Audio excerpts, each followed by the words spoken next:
नमस्कार मित्रांनो, सुख म्हणजे नक्की काय असतं या मालिकेच्या आजच्या भागामध्ये आपण पाहणार आहोत की शालिनी देवीला चॅलेंज करते. तुझी लेक आत्ता येईल आणि तू तिला वाचू शकणार नाही असं ती बोलते. शालिनीचा शूटर नित्यावरती दबा धरून बसलेला असतो. तितक्यात नित्या तिथं येते. नित्याचा फोन सुरू होतो आणि तितक्यात आदिराजचा तिला फोन येतो. आदिराज सांगतो की शेतावरच्या खोपटाला आग लागली आहे. मी आता शेतावरतीच आलेलो आहे. मी तुम्हाला खूप फोन केले पण आता तुम्ही कुठे आहे असं सांगतो. नित्या सांगते की मी घरी आली आहे. तिथं आग कशी काय लागली? तिथं तर कोणीच नसतं. कुणाला काही झालं का असं विचारते. आदिराज सांगतो काही नाही, फक्त कडबा जळालेला आहे. पण या सगळ्यामध्ये त्या शालिनीचा तर हात नसेल ना, कारण मला गगन पावट्याला पाठवलं, घरातील सगळ्या लोकांना देखील तिकडं बाहेर पाठवलं. म्हणजे घरात तर काही करायचा प्लॅन नसेल ना तिचा. तुम्ही तिथं एकटाच आहात. नित्या म्हणते की तू माझी काळजी करू नकोस, तू तिथलं सगळं आवर आणि मग घरी ये. आदिराज काळजी घे असं म्हणतो आणि फोन ठेवून देतो. तितक्यात नित्याची नजर दरवाजाकडे जाते. ती मनाशीच म्हणते की कितीही काही झालं तरी आई दरवाजा उघडा ठेवून कधीही बाहेर जाणार नाही. ती हळूहळू दरवाजाच्या दिशेने चालू लागते. तितक्यात तो शूटर नित्यावरती नेम धरतो.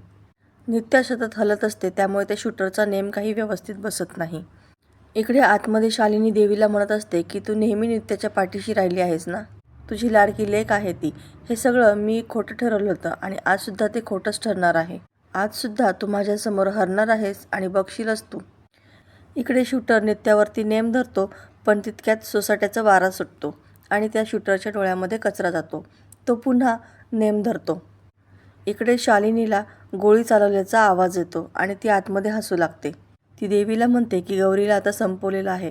तू तेव्हाही काही करू शकली नव्हतीस आणि आताही काही करू शकलेली नाहीस. ती तिथून उठते आणि बाहेर जायला निघते.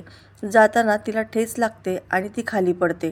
तिचं डोकं उंबरठ्यावरती आपटतं आणि डोक्यातून रक्त येऊ लागतं. शालिनी थोडंसं उठण्याचा प्रयत्न करते तर तिला समोर नित्या दिसते. तिला खूपच आश्चर्याचा धक्का बसतो. नित्या पुढे पुढे चालत येऊ लागते. नित्या पुढे येते आणि तिला म्हणते की तुझ्या कपाळावरच्या रेषा या सगळ्या नित्या पुढे येते आणि म्हणते की तुझ्या कपाळावरच्या नियतीच्या रेषा सगळ्या रक्ताने माखलेल्या आहेत शालिनी, आणि असंच तुझं इथून पुढेही रक्त सांडत जाणार आहे. तू मान्य कर अथवा नको करू, पण देवी आई गौरी जयदीपचा पुनर्जन्म घडवू शकते. तर ती तुला सोडेल का? आणि जर तू तिच्या वाटेला जाशील तर तुझी वाट लागेल. आता शालिनी रागातच उभी राहत असते. ती बाहेर पाहते तर शूटर तिथून पळून जात असतो. शालिनी म्हणते की आज वाचली आहेस, पण तुला संपवल्याशिवाय मी गप्प बसणार नाही. नित्या म्हणते की तुझ्या पापाचा घडा भरलेला आहे. तुझा शेवट जवळ आला आहे.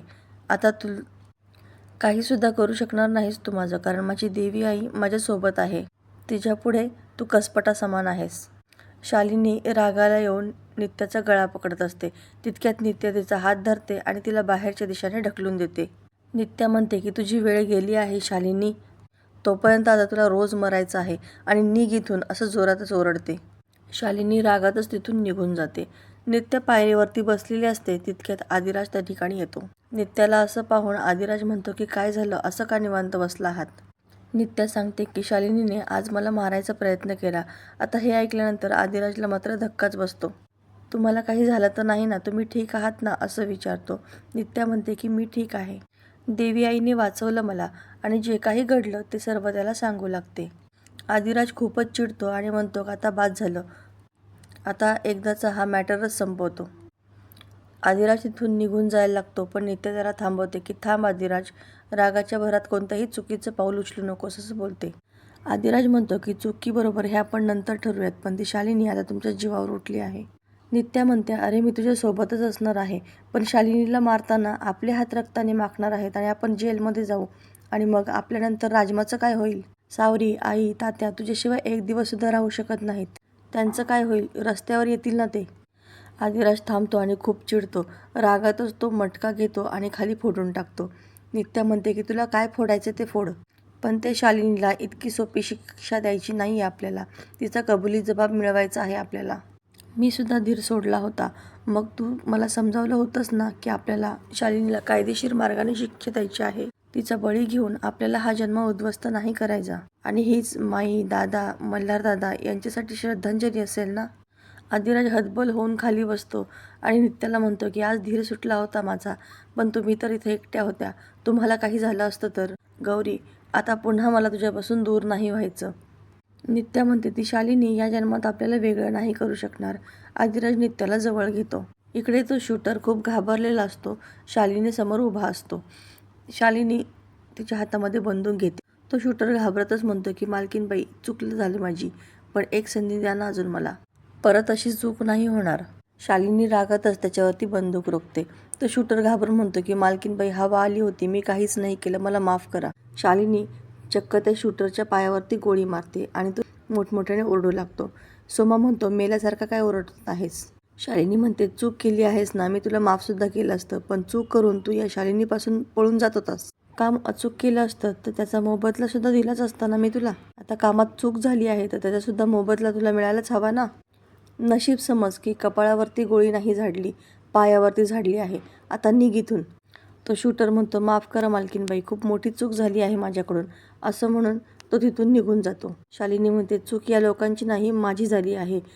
मीच विसरले आहे की नित्याचा मृत्यू माझ्या हातून नाही, तो मृगशीर्ष नक्षत्रातील व्यक्तीच्या हातूनच आहे.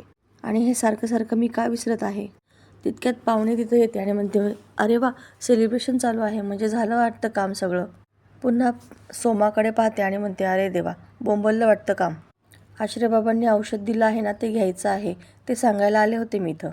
शालिनी, ठीक आहे, घेते मी औषध, असं सांगते आणि ते दोघांनाही तिथून जायला सांगते. इकडे विमल म्हणत असते की आपण कोणाच्या आदत न मदत, पण आपल्या खोपट्याला आग लावावी असं कोणाला वाटलं असेल? कोण आपल्या वाईटावर आहे? नित्या म्हणते, आई, कोण कशाला आपल्या वाईटावर उठेल आणि आग कशानेही लागू शकते. तात्या म्हणतात, अगं, एखादी ठिणगी उठून आली असेल आणि लागली असेल आग. तितक्यात सावरी येते. मग हा फोन कुठून आला असेल असं विचारते. नित्या तो फोन हातामध्ये घेते. नित्या विचारते, हा फोन कुठून आला? सावरी सांगते की त्या कोपटाच्या आगीमध्ये पडला होता. तात्या म्हणतात की ज्याचा हा फोन आहे त्यानेच आग लावली असं नाही, पण जेव्हा आग लागली तेव्हा हा माणूस तिथे होता हे नक्की. नित्या म्हणते की बरोबर आहे तात्या तुमचं. इकडे पाहुणी झोपत असते. तितक्यात आदिराज दरवाजा वाजवतो. पाहुणी त्याला पाहून खूप आनंदित होते.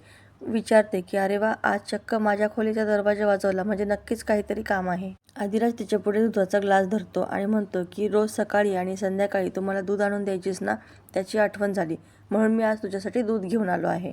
पाहुणे म्हणते, तू माझ्यासाठी दूध आणलं आहेस, यानेच मी पूर्ण भारावून गेली आहे. आदिराज म्हणतो की आता बघत बसणार आहेस का, तू निवांत बस आणि दूध पिऊन घे. पाहुणी बसते आणि आदिराजने आणलेलं दूध पिऊन घेते. आदिराज म्हणतो की आज मला खूप बरं वाटत आहे की आज एकदा तरी मला तुझी सेवा करायची संधी मिळाली आहे. अचानक पाहुणीला गुंगी येते आणि पाहुणी बेशुद्ध होऊन तिथं पडते. तितक्यात लवली आणि संत्यासुद्धा तिथे येतात. लवली म्हणतो की अरे वा, भारीच औषध दिलं आहे की राजदा तू. संत्या म्हणतो, या पाहुणीला काय म्हणावं, कसलीही शंका न घेता डायरेक्ट दूध पिऊन टाकलं की तिने. लवली म्हणतो, अरे राजदाने दिलं आहे म्हटल्यानंतर घेणारच ना ती. इकडे नित्या तो फोन बघत असते आणि चालू करण्याचा प्रयत्न करत असते. ती म्हणते की हा जर फोन एकदा चालू झाला ना तर कळेल की कोण होता तो व्यक्ती आणि कोणी आग लावली. यामध्ये जर शालिनीचा हात असेल ना तर तिला जाब विचारता येईल. राजमा म्हणते, असा कसं चालू होईल हा फोन? नित्या म्हणते, बरोबर आहे, टेक्निशियनला दाखवावं लागेल. याच्यातला डाटा जरी मिळाला ना तरीसुद्धा चालेल, पण तू आत्ता यावेळी जागी कशी? तुला झोप येत नाही का? राजमा म्हणते की झोपच येईनासं झाली आहे. कधी संपणार हे चक्र? बाबाला मोकळेपणाने कधी भेटता येईल असं विचारते. नित्या म्हणते, संपेल लवकरच. राजमा म्हणते की आजच जर संपलं तर? मला मगाशी बाबाचा फोन आला होता, त्याने मला सांगितलं की शालिनीने तुला मारण्याचा प्रयत्न केला. नित्या विचारते की पण तू असं का म्हणालीस की आजच हे चक्र संपायला पाहिजे? त्यावेळेस राजमा सांगते की बाबाचा मला जेव्हा फोन आला होता तेव्हा मागे लवली आणि संत्याचा सुद्धा आवाज येत होता. त्यांचं नक्की काहीतरी चाललेलं होतं. नित्या म्हणते, म्हणजे ते सगळे रेस्ट हाऊसवरती गेले आहेत. मी त्याला सांगितलं होतं की रागाच्या भरामध्ये भलतं काही करू नकोस. राजमा म्हणते, ते शालिनीला अद्दल घडलीच पाहिजे. राजमा, पण तुझा बाबा आत्ता खूप चिडलेला आहे आणि तो रागाच्या भरामध्ये भलतंच करून बसेल असं नित्या बोलते.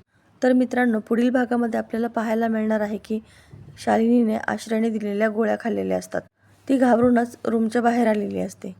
लपून आदिराज तिच्यावरती नजर ठेवत असतो. शालिनी घाबरूनच कोण आहे असं विचारते.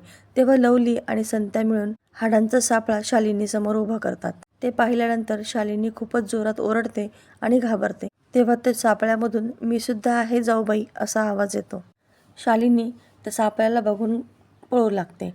तर तो सापळा म्हणतो, शेवट जवळ आला की आपले जवळचे सुद्धा लांब पळू लागतात. आता हे ऐकल्यानंतर शालिनी आणखीनच घाबरून जाते. तर मित्रांनो, असेच डेली अपडेट पाहण्यासाठी चॅनलला सबस्क्राईब करा. नोटिफिकेशनसाठी बेल आयकॉन अवश्य दाबा. व्हिडिओ पाहिल्याबद्दल धन्यवाद.